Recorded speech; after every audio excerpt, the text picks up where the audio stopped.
Hi there, I'm Dave Palmer, and welcome to the second video as we go through some of the key passages of the Summa Theologica by St. Thomas Aquinas. And in the last one, as you might recall, we talked about how St. Thomas Aquinas starts off the Summa, Article 1, by saying, you know what, there are some things that surpass human nature. In fact, our end surpasses human nature, and therefore there is a necessity for sacred doctrine, divine revelation, which comes through the teachings of the Catholic Church and also the Scripture and tradition that are necessary, because since our end is supernatural, we need to be taught our end in order to aim our desires and our life towards it.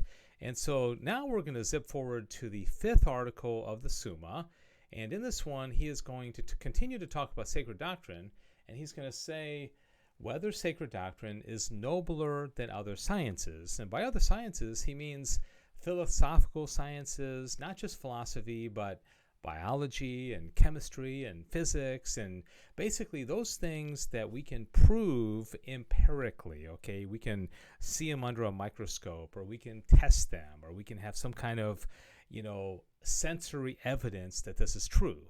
And this is very important because Thomas is going to say those things which are revealed to us by divine revelation are nobler and more reliable. Why? Because they come from God himself, and God cannot err, and he would never mislead us, right? So he says it may well happen that what is in itself the more certain may seem to us the less certain on account of the weakness of our intelligence, which is dazzled by the clearest objects of nature, as the owl is dazzled by the light of the sun. This is from Metaphysics. This is Aristotle, the 4th century BC Greek philosopher, and get used to him because St. Thomas Aquinas is going to quote him a lot in the Summa Theologica. Hence, the fact that some happen to doubt about articles of faith is not due to the uncertain nature of the truths, but to the weakness of human intelligence.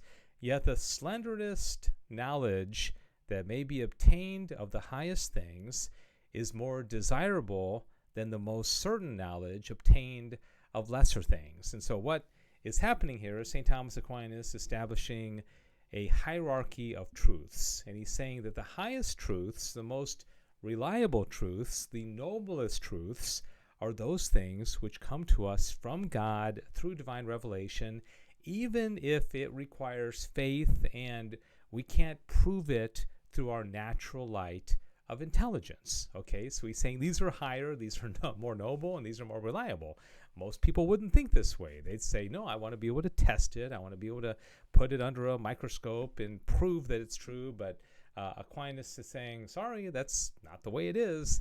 And so now we are obligated, of course, when God has revealed something to us, to believe it as an object of faith, because God can never lie to us, and he is entirely reliable and can never mislead or fool us. Okay, so that is number 2 here on the key passages, as we are now in the 5th article of the Summa Theologica.